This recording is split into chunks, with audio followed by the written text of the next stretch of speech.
Hello and welcome to Everyday Board Games, back with another review, this time of Pandemic Legacy Season 1. Thank you for tuning in. I'm your host, Daniel. And I'm your host, Daniel. And we're going to be bringing you one of our reviews. We're going to be reviewing Pandemic Legacy, caveat. We weren't given this game like our past reviews, so this is one that I paid out of my pocket, all of 47 cents out of my pocket. Yep, yeah, exactly. I know, you got really lucky on this. I bought it flat out. I remember going into, I was on a trip at the time, and as soon as it was released, I went to the closest store I could find. They had it in stock, but it was full of a bunch of, like, strange, like, overly nerdy players. Like, you ever seen Big Bang Theory where the women walk into the comic shop and everyone just pauses? Like, that legitimately happened meerkats? with my wife. Yes. It happened. I felt a little bad for her, but it was kind of hilarious at the same time.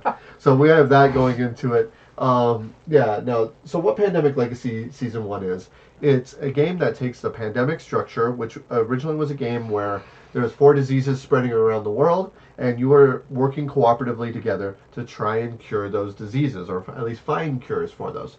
This took it into a new format where it takes that same basic idea, and with the addition of Rob Davio's development work, he added the legacy system, which means that every time you play this game, it's played over a number of scenarios, and you permanently alter parts of the game based on the storyline. So there will be times where you might have to destroy cards, there will be times where you'll be opening boxes, there will be times where you are marking things and to keep track of certain parts. That is not made to be a disposable game per se, but that is made to enhance the storyline based on what you're doing with it. This was the first one of the Legacy series that really ramped up and got the idea famous. Although there was one before it, that was Risk Legacy from Hasbro, that came before and introduced that system. This is what ramped it to 11. So, that being said, we have 5 criteria. There's ease of play, replay value, meaningful choice, game immersion, and art and production. And each of these 5 criteria, me and Daniel can give it a point, whether it meets that criteria or not, thus giving it anywhere from a 0 to a 10 Daniel scale. Also mentioning quick that we are going to try to give as many non-spoilers as possible. Yes. Something may slip through, but we're trying to make this as spoiler-free as possible. Yeah, and if anything does slip through, it's probably going to be very unlikely. Yeah. Right. So, or very, very minor. So, I mean, if you don't want to watch anything spoiler, like, why'd you click on the video in the first place? But we appreciate you doing it. And it's been out for a while, too. Right? Yeah, it's been out for quite some time. So, either way, let's get into it. We're going to start with ease of play. When we're talking about ease of play, we're talking about simplicity and familiarity of the mechanism, the likelihood to get to the table, whether it's through the mechanism or the theme, and is it easy to learn, understand, and or teach. And so for me, when it comes down to it, I will give this game an ease of play, Daniel, and because of 2 factors. The simplicity and familiarity of the game. It's co-op, Pandemic. Most gamers who are going to get into this game already know how to play Pandemic. Yeah. And in fact, it tells you to play basic games of Pandemic when you first start to get yourself re-familiar with the rules. And it is easy to teach. It is easy to learn and understand because basically it's just Pandemic until you get to certain points. Yeah. The only one that I'm giving it an iffy part on this one is the likelihood to get to the table, because when this first came out, people were very hesitant to play a Legacy game because of the permanent modifications. Nowadays, it's not so bad, but I do want to bring that point up. My wife was very hesitant ripping cards. Well, not my wife. Your wife was very hesitant. My wife was like, all right, cool, I get to rip a card. Yeah. And so, there is that.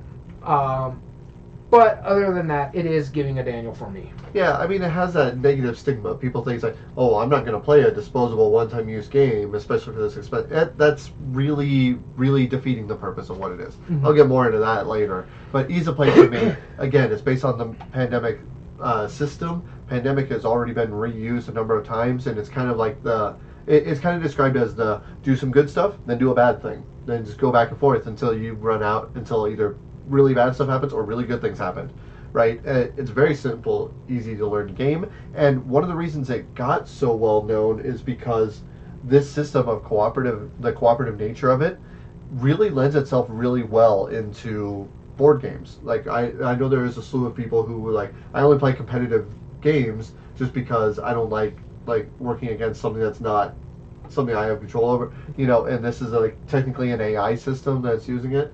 But really, it works really well, and because you're all working together, sitting down for the same reason, this helps ease into the learning how to play it because you're all helping each other out. You're not trying to keep your information secret to prevent benefiting somebody else. So this gets a huge point for me. All right, replay value. Replay value. And when we're talking about this, we're talking about the length of time and scaling well. Does a 2-player game play as well as a 4-player game? The minimum number of plays for the full experience. It's a campaign game, so. Yeah. And expandability. Already existing expansions up to 1 possible future expansions, or confirmed by the designer or publisher. Out of the 3 criteria we have in replay value, it wins 2, so it automatically is going to get a Daniel from me. The length of time and scaling well, it plays pretty much the same way whether 2 or 4 players. Yeah. It's fantastic. It's really quick on some scenarios. Other scenarios will get a lot longer in a sense. Just depends on what's going on and how things are progressing throughout the game. The minimum number of plays for a full experience, at minimum 12 games. Yeah. At minimum. Yep. And honestly, you don't really need the expandability because of its legacy style, but there is a sequel to it as well as a prequel to it, so there is some more story depth if you want to go into it. So yes, this is getting a Daniel from me. Absolutely. I 100% bring in the chorus. This has minimum number of plays. Legacy has a distinct advantage because it offers a minimum number of experience. Mm-hmm. It has to be a really upsettingly bad experience to not warrant the number of games that it has. And this is a fun experience. Even if you lose, you get a second chance every one of the months, which is each of the 12 games. So you have up to 24 games, but the storyline will still progress. It's not like if you just don't win, you just keep trying, you keep going, you have that maximum, and eventually it'll give you a little bit of a buff to help you out on the next one, if that's what you need, right? Mm-hmm. And so, length of time scaling well, expandability. You don't need expansions for this, but it does have just as much content in both the prequel and the sequel. Huge thumbs up for me. It's the second Daniel. All right, meaningful choice. Here we go. Impact on other players, the depth of the strategy, tactics, or skills. And do arbitrary choices or AP make an impact on the game negatively? Impacting other players. The only one that really gets a knock on here is you can run into arbitrary choice or AP in a sense. Sure. And sometimes the arbitrary choice will happen. It's very rare in a game like this. They've really thought this through. Mm-hmm. But the AP, and the thing we don't have here, but I think is a big thing we should talk about, is because of the co-op nature, depending on who you're playing this game with, it could lead to quarterbacking. Yep. So there is that knock as well. But there is very strategic. There is a lot where you have to work because you have to make choices. If I do this, something bad could happen to me if something specifically happens here. And again, I'm trying to keep it as spoiler-free as possible. But you could lose characters in this game. Mm-hmm. You can lose cards in this game because things are going to get destroyed. It's a legacy game for that reason.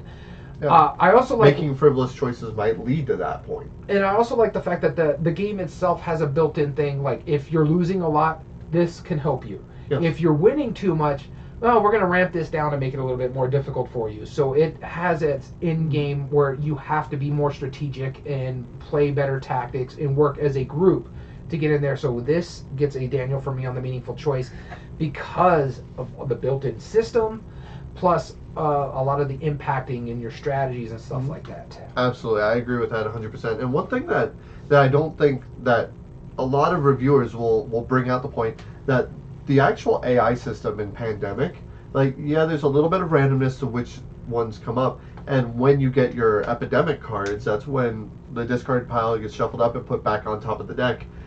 Knowing that advanced knowledge is a really key detail that I feel like this AI system works better than almost any other in co-ops, is because you're privy to that information. It's a really elegant solution to that, and you know what is going to be causing you problems later on and how you strategize to that. It's huge. And then you touch base on it again, you might lose your characters and stuff, and that gives you a real deep sense of man, I know this is the risk I'm putting into this part.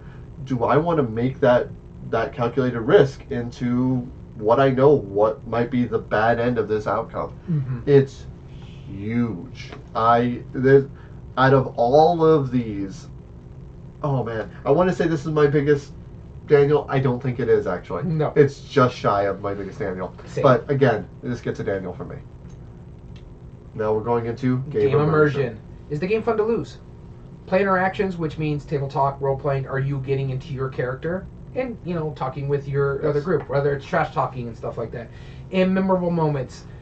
This is my biggest Daniel here. Same here. I'm not even gonna try and act like it's not. First off, the game is great to lose. You get well, it's very memorable. It's a fun game to lose. You remember it. You're like, okay, I didn't hate that in a sense. So there's some games where you're miserable if you lose the game. Right. This one, I never felt misery. There's at times when you get towards the end of the game where it can be a little anticlimactic, but that's neither here nor there. There is player interaction. You really get into your character because you built the character. You name the character. You give them certain abilities as you're going throughout the game. You really they became attached. A well-developed personality. You just like people who play Dungeons and Dragons who really love their characters that they make in that game. You get that same sense when you're in this game. So you're getting into that role playing. Not to mention the table talk, where you're saying, someone needs to go over there and do that, but I'm over here in North America because I'm working on this art. Or, you know what, we need something over there to help us mitigate over here, so someone needs to go over there and build something. And you're doing all this stuff. And then, when you get to the memorable moments, there's one point in this entire game where everybody's jaw dropped. Yes. And to this point, we still talk about it. So, for me, fantastic, biggest Daniel out there.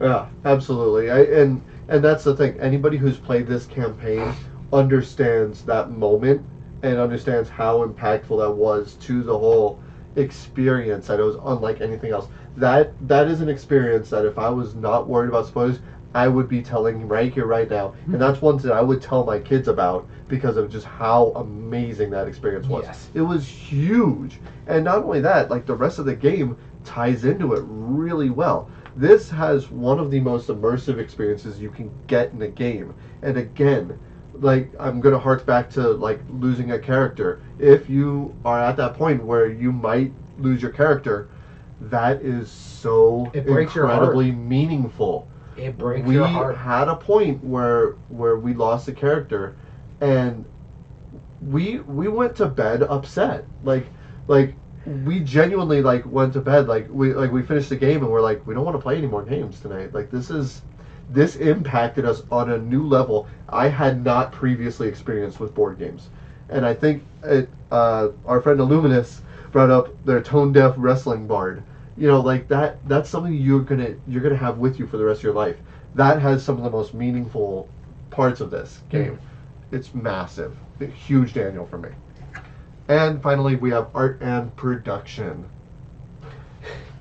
We're talking about the art, the pieces and components, and the graphic design. As we mentioned earlier in past reviews in our podcast, we're both colorblind, so it's very important that we can play the game and see the game. Yes. And for me, I'm not going to belabor it. This is going to be another Daniel for me. Yep. The art is fine. It's great what you see. Yeah. But the pieces and components are great. The cubes that you always get in Pandemic is in here. They're fantastic.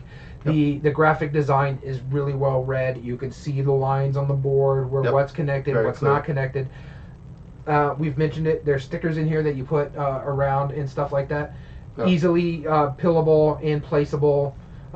Because you're making your character, you're giving them powers and stuff like that. So it's really easy to mitigate a lot of this stuff. It is fantastic. Art production, big Daniel. Yeah, there's no pieces of these components that I feel like underwhelms it. Even like the boxes that you open up, they could have just gone with generic sealed envelopes but they actually put perforations where you peel up the components on it. Like all of the pieces that you unlock and you start with, they're all good quality. They're all very good. I'm sure that if I busted out my original copy, all the pieces would still be as true as they were. Even the stickers that you're applying to the board, I'm always worried about those peeling off and causing problems. They never will in this. They're really high quality. Again, I like the art quite a bit on this one.